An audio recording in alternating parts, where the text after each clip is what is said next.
This topic is to be or not to be. I'm just joking. To be or not to be cyber secure in the security industry, that's the question. The cybersecurity shared responsibility model explained. In this presentation, you will have chance to hear Mr. Fred Streefland, Director Cybersecurity at Hikvision.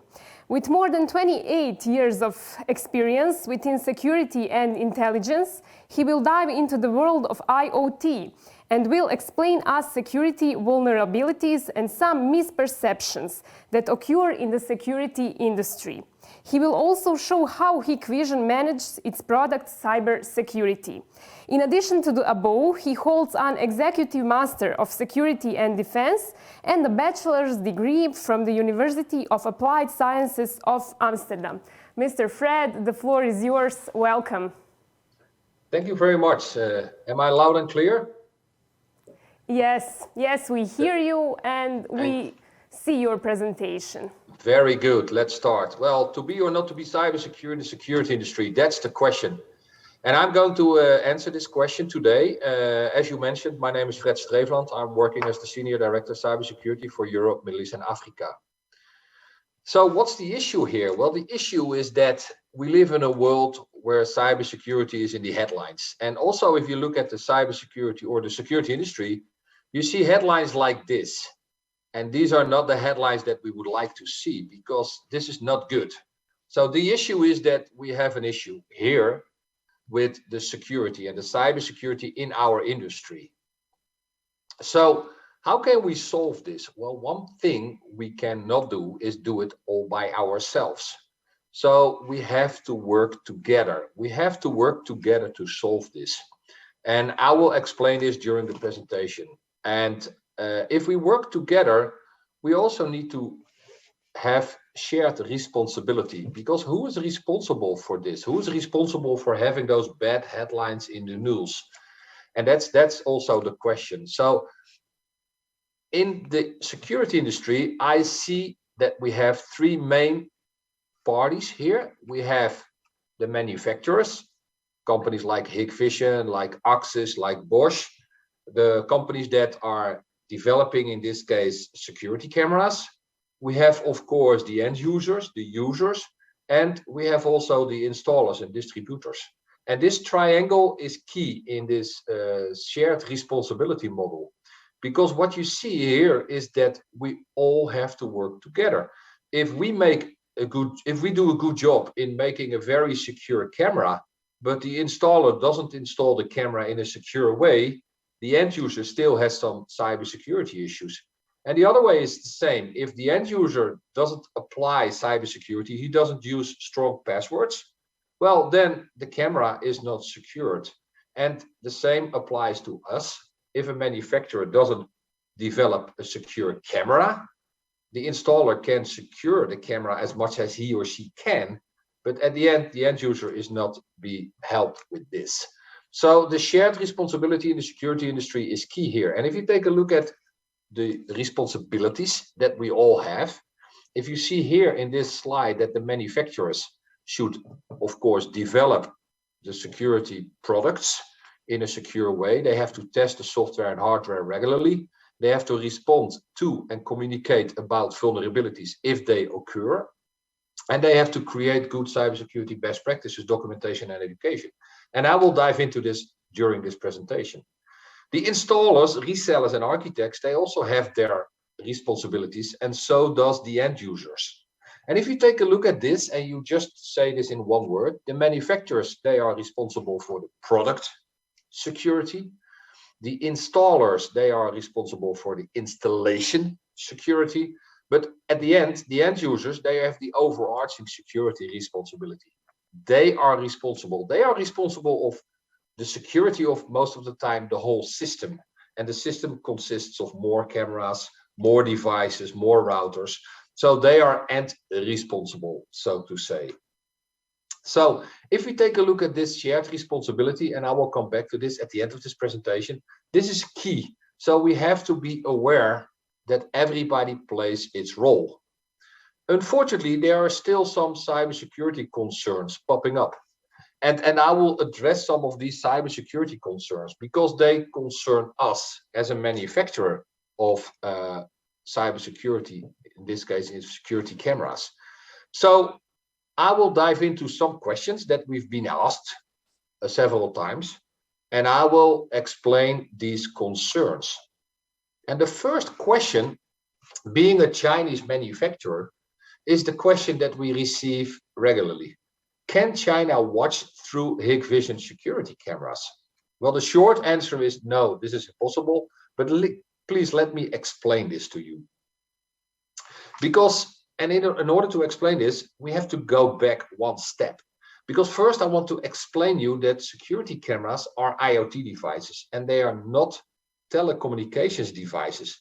Why is this? Because it's often being mixed up. A lot of people also in the United States, they think that security cameras are similar to telecommunication devices, which is not true. And let me explain this to you with the following sheet. And this is about the risk posture. Because what we say is that if you have telecommunications devices, routers and switches, well, they are posing a high risk because you can route internet traffic. You have a direct internet connection to the traffic. So you can do something with the internet traffic.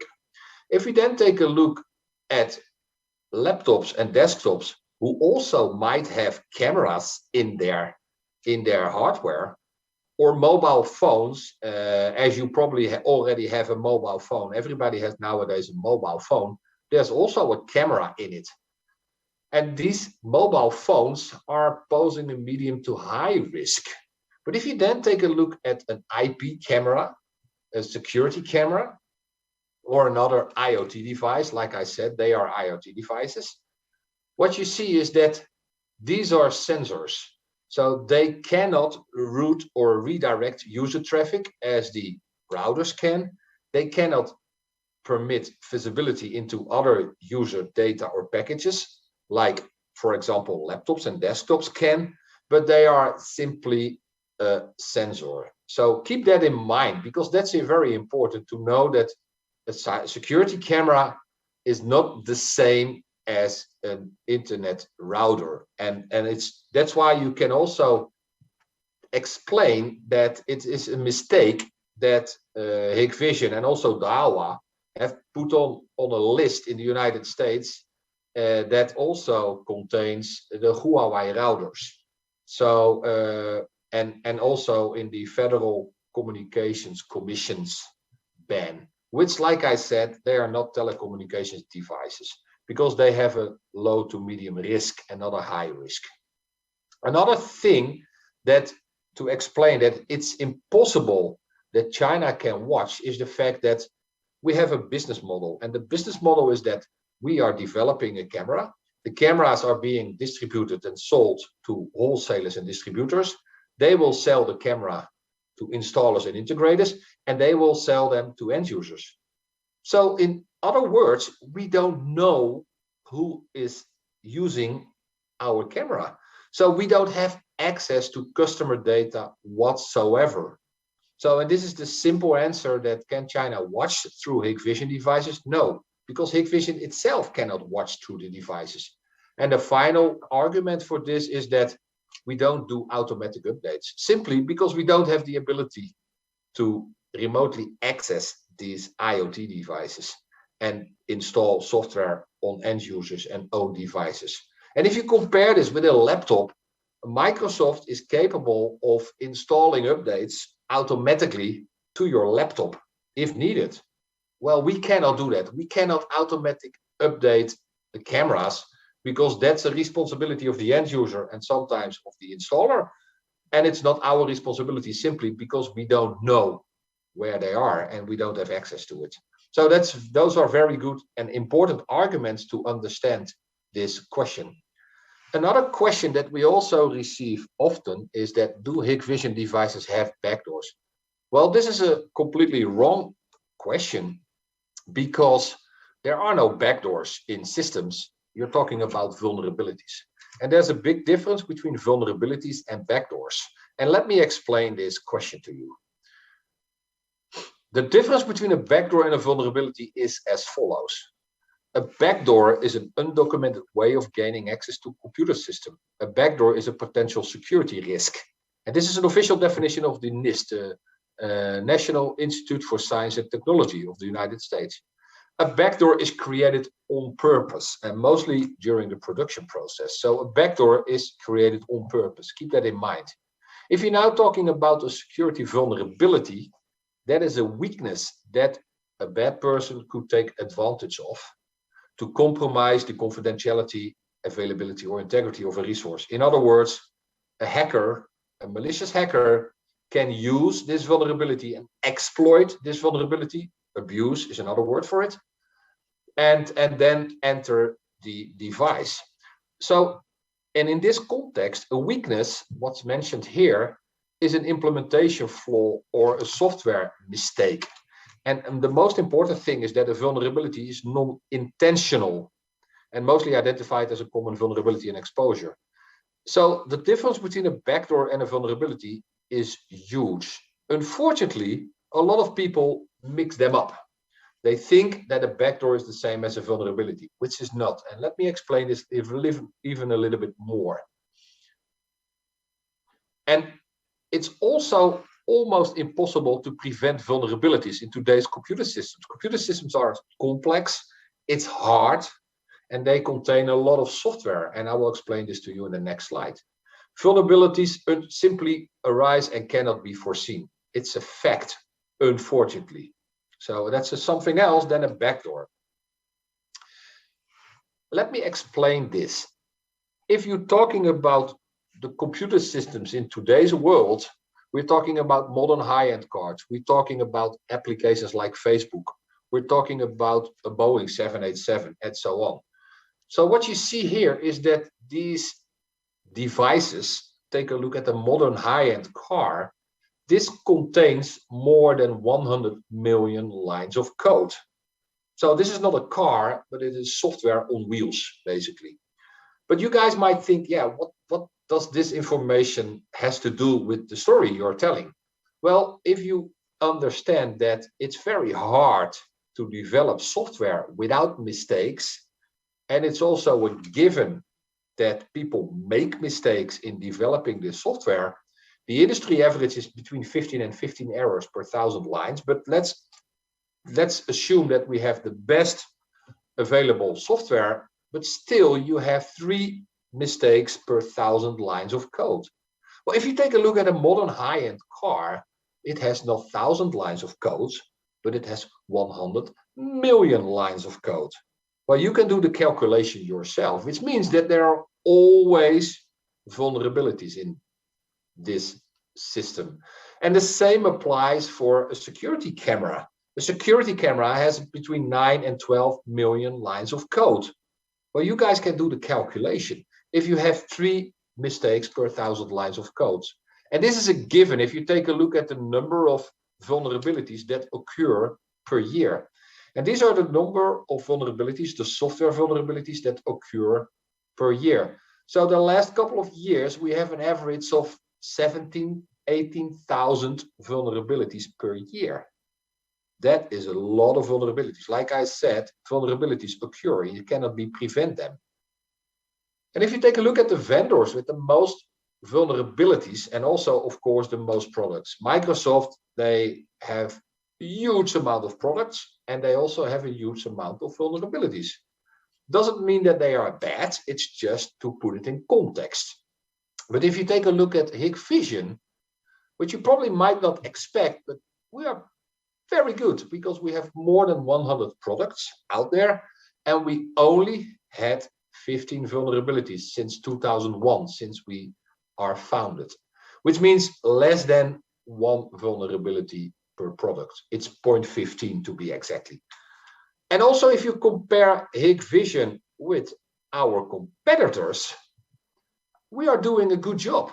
Again, it doesn't mean that our competitors are bad because it's about how you solve those vulnerabilities, but it just puts this in context. And I want to make sure that the Chinese manufacturers, do everything they can, and the same applies to Dahua, to do everything they can to prevent vulnerabilities from happening. They take cybersecurity very seriously. So do our competitors. So I don't talk bad about our competitors, but I just wanted to show you that these are the facts in the camera industry. Unfortunately, like I said, there's an incorrect use of the words vulnerability and backdoor. And if you can take a look at this simple post on the internet, you see here that they are using the words backdoor and vulnerability in a mixed way. If you take a look at this little post, they call it a backdoor, but you cannot patch a backdoor. You can patch a vulnerability, but you cannot patch a backdoor. So let's be clear on that. And they are also talking about the backdoor stems from 2 bugs. So it are vulnerabilities. It's not a backdoor because it's not put in on purpose. It's because there are 2 bugs in it. And they're talking about vulnerabilities later on. So you see that there's always a difference between a vulnerability and a backdoor. And unfortunately, the press keeps mixing this up, unfortunately. But you guys now know the difference between a vulnerability and a backdoor. And to give you one more example, this is a vulnerability that we had in 2017. This vulnerability was discovered by an ethical hacker called Monte Cristo in 2017, in March the 5th. We were notified the next day, and we made a patch within a week, which is extremely fast. And it was released in September when you have a responsible disclosure. But this is a vulnerability. Let me be clear on this. And every time some press is calling this a backdoor, which is not a backdoor. The ethical hacker called it a backdoor, but it's not a backdoor, it's a vulnerability. And another example, which I want to take you to tell you a little bit more about, was the vulnerability that we had faced last year in June. A researcher, Watchful IP was his nickname, he contacted Hikvision and he reported a possible vulnerability. So which means that we were investigating and testing this, and we had some meetings with this researcher, and we came to the conclusion that this was indeed a critical vulnerability. So we developed the patch for all the products that contained this vulnerability, and we agreed the responsible disclosure date, which was the 18th of September. At the same day, of course, the patches were already available, and this was covered by the media 2 days later. So this is the other example of a CVE. So it's, like I said, vulnerabilities occur, backdoors don't. There are no backdoors in systems. It's that simple, at least not in the Hikvision systems, because there's not one manufacturer who will put in a backdoor if he or she knows 100% for sure that this will be detected one day. So the risk is simply too large. So at least now I explained this misperception about backdoors and vulnerabilities.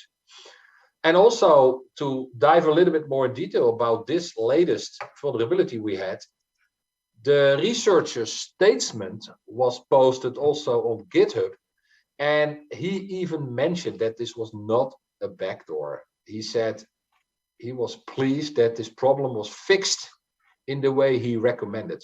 So he even gave us a compliment. Unfortunately, this is not what you see in the press. The press is mostly talking about Chinese backdoors. Like I said, these are the facts. And what you read in the press is not always the correct way. Another thing, what was also posted in the press, is that there was a Lithuanian report that came out, and they said, well, we found 95 vulnerabilities in Hikvision cameras. And we were like, what the heck? How is this possible? 95 vulnerabilities. We only had 15 until that moment. So how can we have 95 vulnerabilities in the Hikvision camera? So what they did is they looked at what kind of software packages were implemented into the camera. And they looked at all these software packages and they said, well, this software package has so many vulnerabilities. This software package has so many vulnerabilities. So if you add them up, and you have 11 software packages. They contain 95 vulnerabilities. But what they did not do is to test it to see if they were exploitable and if these vulnerabilities were indeed in the camera. And the facts are that these 95 vulnerabilities were not in the camera. And we even got some proof. An external company, FDI Consulting, a US cybersecurity company, did a pen test, and they came out with a report, and they even noticed that their assessment of the scans was that none of the vulnerabilities were present in the Hikvision's devices. So it's not only us that telling that these 95 vulnerabilities were not present, but it's also an external consulting company that did a pen test, extensive pen test on our products. Which brings me to another statement that, yes, we are using open source and third-party software, but we test this extensively. As you can see here in a paragraph from our cybersecurity product white paper, is that before the design of a product, we will analyze the security level of the open source and third-party software. And we will take a look at their protocols, their unfixed vulnerabilities, their potential risks, etc., etc. And during the testing stages, we have a dedicated team who is doing nothing else than testing. So we try to do everything to prevent vulnerabilities from happening. Unfortunately, you cannot prevent them, but we try to do our best. So the final question I want to address, how do we do our best? How do we ensure our product security? Again, that's our responsibility. Hikvision is responsible for delivering a cyber secure product. And that is the question, to be or not to be cyber secure. Well, again, our responsibility is to produce this product in a cyber secure way. So we have a whole secure by design production process. And in each process, in each stage of this production process, security is baked in and extensively tested, as you can see in, for example, the verification phase. But also the emergency phase. Like I said, things can happen. So we have a dedicated team. We have a Hikvision Security Response Center, a dedicated team who is responsible for receiving processes and revealing Hikvision security vulnerabilities related to products and services.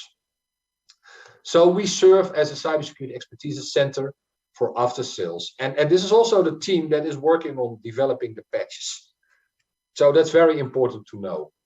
On the other hand, Hikvision is also officially credited as a CVE numbering authority, the CNE, which means that we have to be transparent on all our vulnerabilities.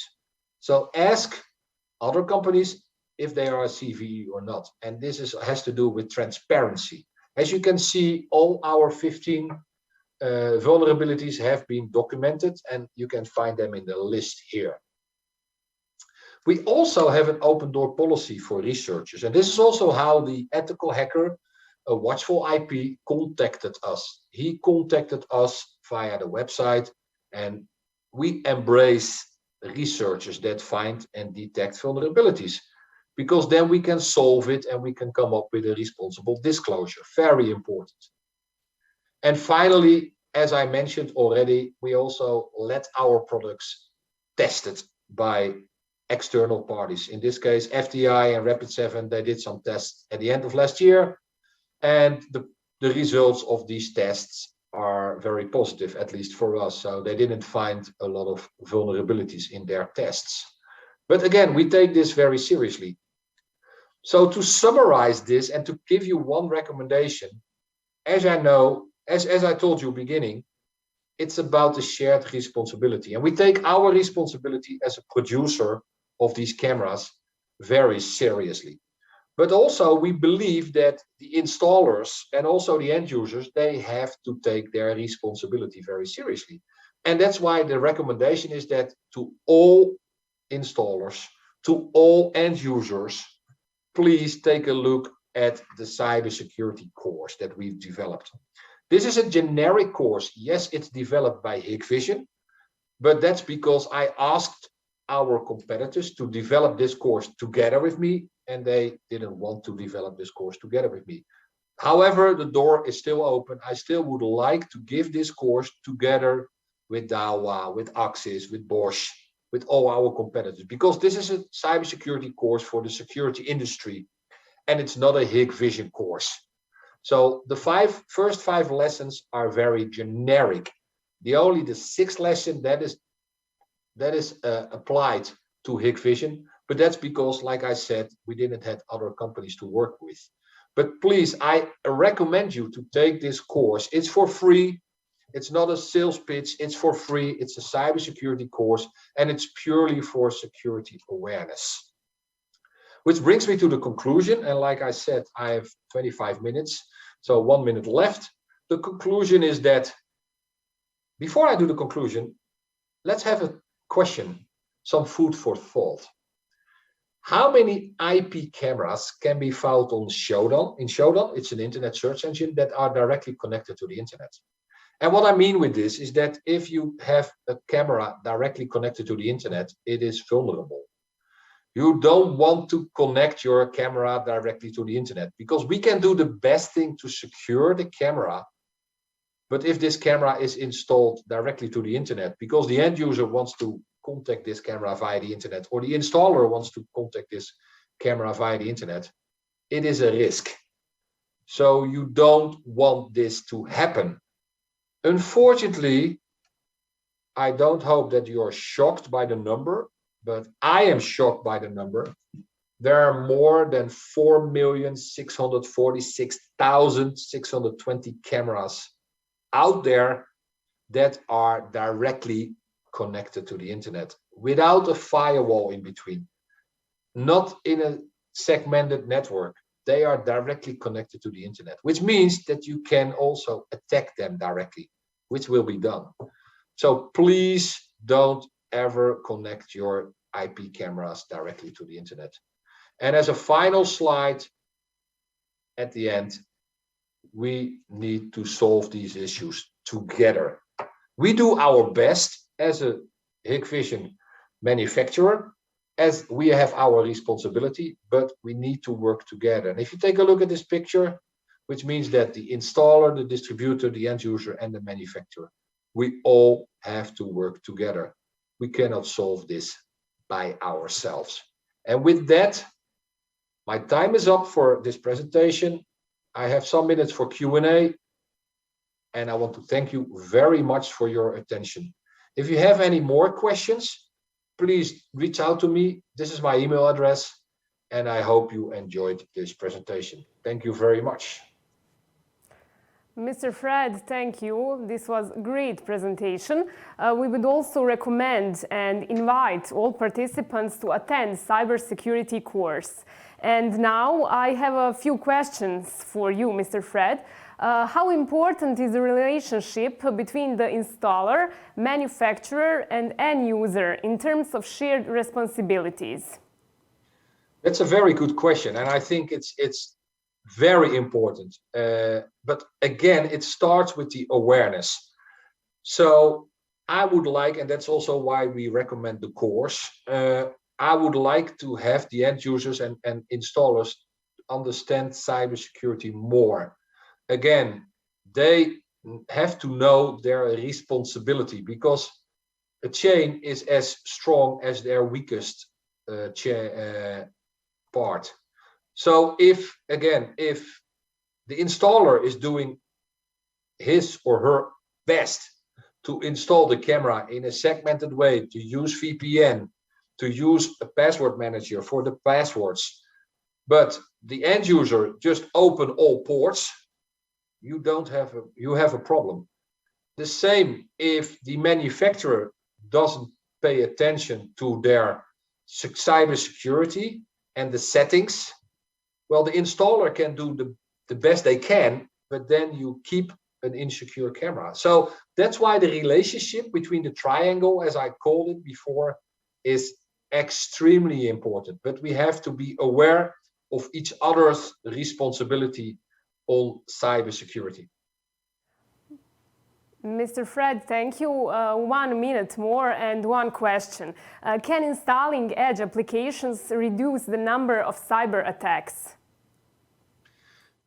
Can installing edge applications reduce? Well, the thing is, if you install an edge application, and that can be anything, you increase the attack surface unless you make sure that this is a cyber secure application, so a firewall or so. And in that case, you decrease the attack surface. So it can be in both ways, if I understand your question correctly. Again, it's very important that everybody understands the main thing that I had in my final slide is that don't install a camera directly to the internet, please. Make sure you have a firewall in between. Make sure that the end user is aware of this. Make sure that the installer is aware of this. So we all can solve this issue together. Mr. Fred, thank you. Fred Streefland from Hikvision.